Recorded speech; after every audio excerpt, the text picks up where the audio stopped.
श्री नवदुर्गा नवरात्र व्रत कथा। बृहस्पति जी बोले, हे ब्रह्मा, आप अत्यंत बुद्धिमान, सर्वशास्त्र और चारों वेदों के जानने वालों में सर्वश्रेष्ठ हो। कृपा कर मेरा वचन सुनो। चैत्र, आश्विन, माघ और आषाढ़ के शुक्ल पक्ष में नवरात्र का व्रत और उत्सव क्यों किया जाता है? हे भगवान, इस व्रत का क्या फल है? किस प्रकार करना उचित है? और इससे पहले व्रत को किसने किया है, सो विस्तार से कहो।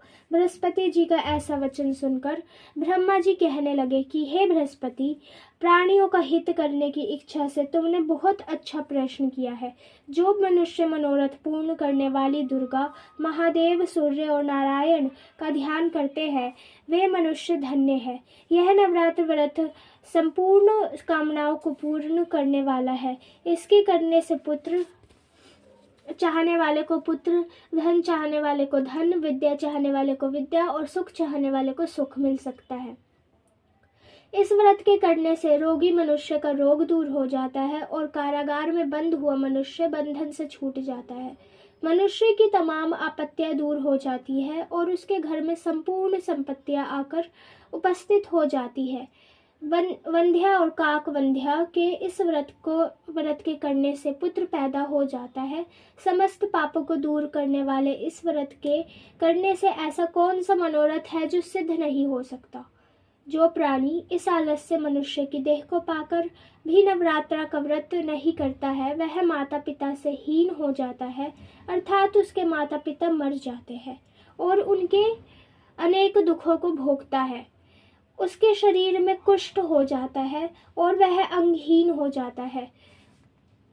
उसके संतान उत्पत्ति नहीं होती है। इस प्रकार वह मूर्ख अनेक दुख भोगता है। इस व्रत को ना करने वाला निर्दय मनुष्य धन और धान्य से रहित होकर भूख और प्यास के मारे पृथ्वी पर घूमता फिरता है। वह गूंगा हो जाता है। जो सधवा स्त्री भूल से इस व्रत को नहीं करती है, वह पतिहीन होकर नाना प्रकार के दुखों को भोगती है। यदि व्रत करने वाला मनुष्य सारे दिन का उपवास ना कर सके तो एक समय फलहार करे और उस दिन बांधवों के सहित नवरात्र व्रत की कथा श्रवण करे। हे बृहस्पति, जिसने पहले इस व्रत को किया उसका पवित्र इतिहास मैं तुम्हें सुनाता हूँ। तुम सावधान होकर सुनो।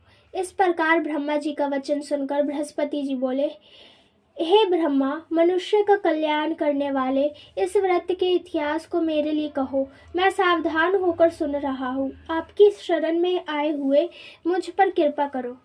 ब्रह्मा जी बोले, पीठत नामक मनोहर नगर में एक अनाथ नाम का ब्राह्मण रहता था। वह भगवती दुर्गा का भक्त था। उसके संपूर्ण सद्गुणों से युक्त मानो ब्रह्मा की सबसे पहली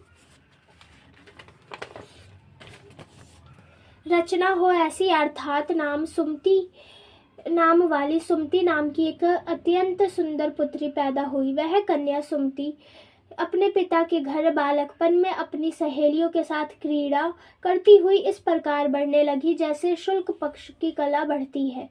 उसका पिता प्रतिदिन जब दुर्गा की पूजा और होम किया करता था, उस समय वह भी नियम से वहां उपस्थित हो जाती थी।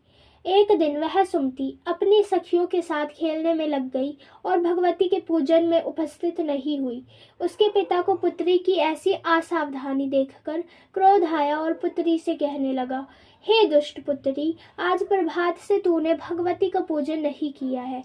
इस कारण मैं किसी कुष्ठी और दरिद्र मनुष्य के साथ तेरा विवाह करूंगा। इस प्रकार कुपित पिता का वचन सुनकर सुमति को बड़ा दुख हुआ और पिता से कहने लगी, हे पिताजी, मैं आपकी कन्या हूँ। मैं आपके सब तरह से अधीन हूँ। जैसे आपकी इच्छा हो मेरा विवाह कर सकते हो। होगा वही जो मेरे भाग्य में लिखा है। मेरा तो इस पर पूर्ण विश्वास है। मनुष्य जाने कितने मनोरथों का चिंतन करता है, पर होता वही है जो भाग्य में विधाता ने लिखा होता है। जो जैसा कर्म करता है उसका फल भी उसी के अनुसार ही मिलता है, क्योंकि कर्म करना मनुष्य के अधीन है और फल देना देव के अधीन है।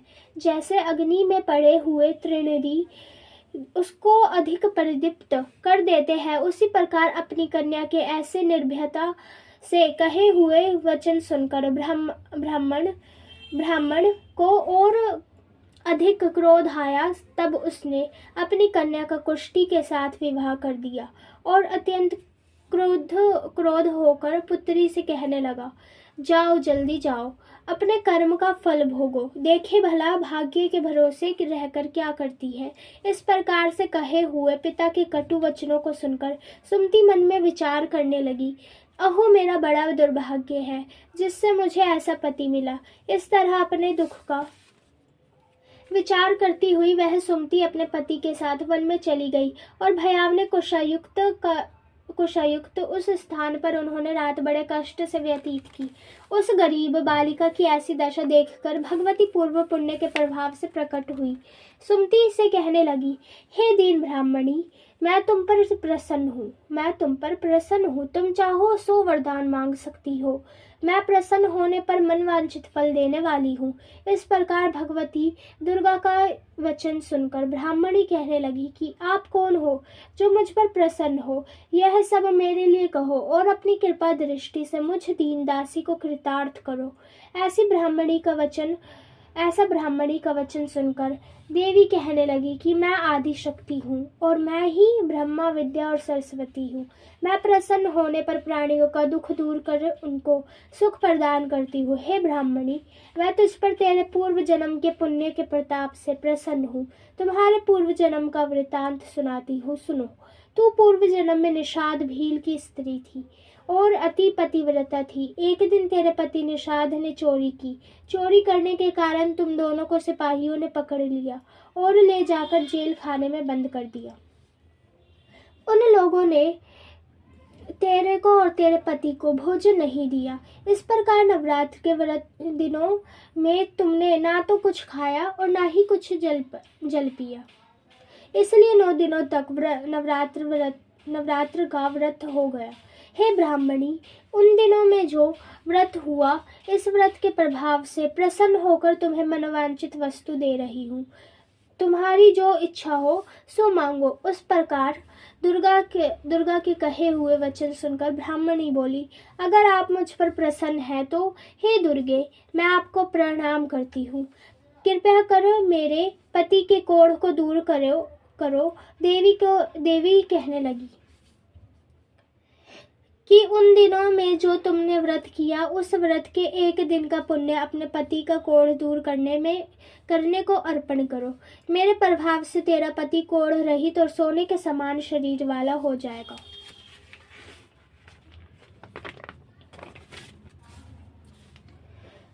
ब्रह्मा जी बोले कि इस प्रकार देवी के वचन सुनकर वह ब्राह्मणी बहुत खुश हुई और पति को निरोग करने की इच्छा से ठीक है ऐसे बोली।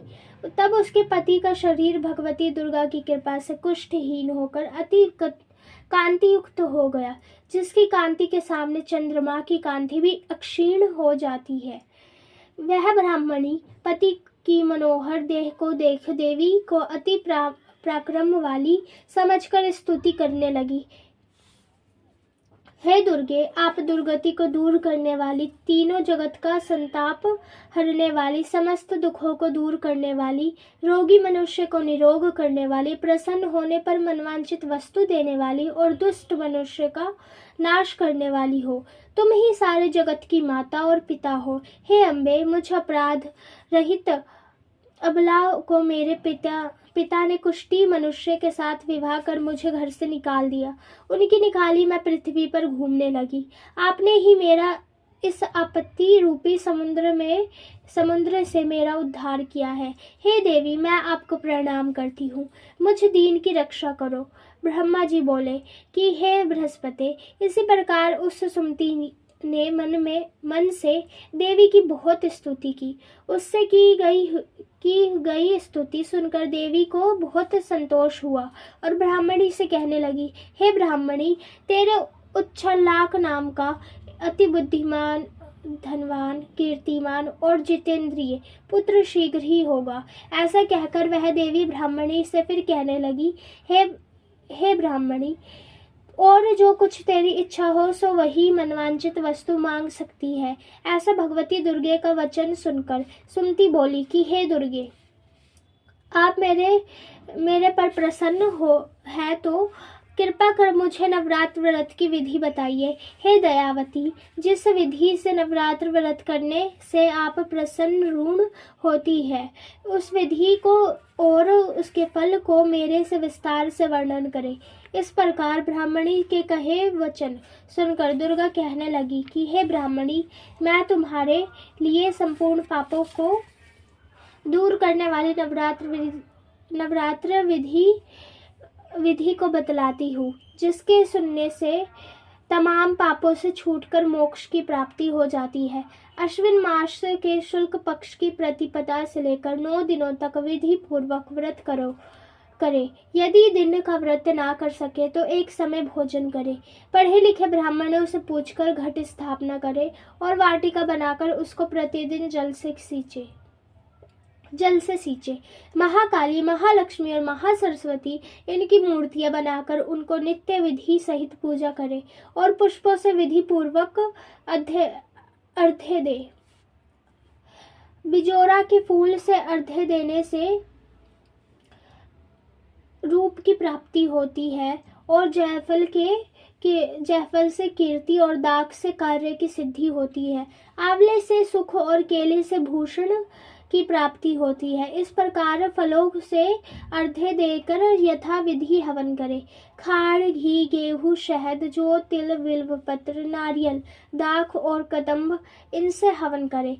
गेहूं हवन करने से लक्ष्मी की प्राप्ति होती है। खीर से चंपा के पुष्पों से धन और पत्तों से तेज और सुख की प्राप्ति होती है। आंवले से कीर्ति और केले से पुत्र होए। कमल से राज सम्मान और दाखों से सुख और संपत्ति की प्राप्ति होती है। खाड़, घी, नारियल, शहद, जौ और तिल इनसे तथा फलों से होम करने से मनवांचित वस्तु की प्राप्ति होती है।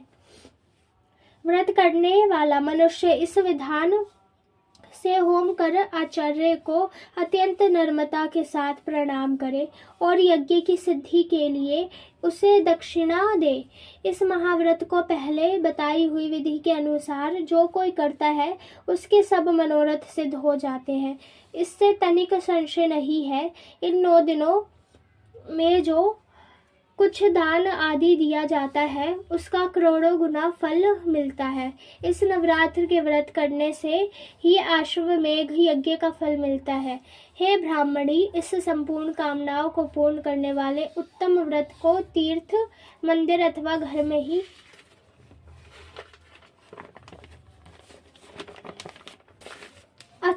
में ही विधि के अनुसार करे। ब्रह्मा जी बोले कि हे बृहस्पति, इस प्रकार ब्राह्मणी को व्रत की विधि बताकर देवी अंतर्ध्यान हो गई। जो पुरुष या स्त्री इस व्रत को भक्ति पूर्वक करता है वह इस लोक में सुख पाकर अंत में दुर्लभ मोक्ष को प्राप्त करता है। हे बृहस्पति, यह दुर्लभ व्रत का महात्म्य मैंने तुम्हारे लिए बतलाया है। ऐसे ब्रह्मा जी के वचन सुनकर बृहस्पति जी आनंद के कारण रोमांचित हो गए और ब्रह्मा जी से कहने लगे कि हे ब्रह्मा, आपने मुझ पर अति कृपा की है जो अमृत के समान इस नवरात्र व्रत का महात्म्य सुनाया है। हे प्रभु, आपके बिना कौन इस महात्म्य को सुना सकता है। ऐसे बृहस्पति जी के वचन सुनकर ब्रह्मा जी बोले कि हे बृहस्पति, तुमने सब प्राणियों के हित करने वाले इस अलौकिक व्रत को पूछा, इसलिए तुम धन्य हो। यह भगवती शक्ति संपूर्ण लोकों का पालन करने वाली है। इस महादेवी के प्रभाव को कौन जान सकता है।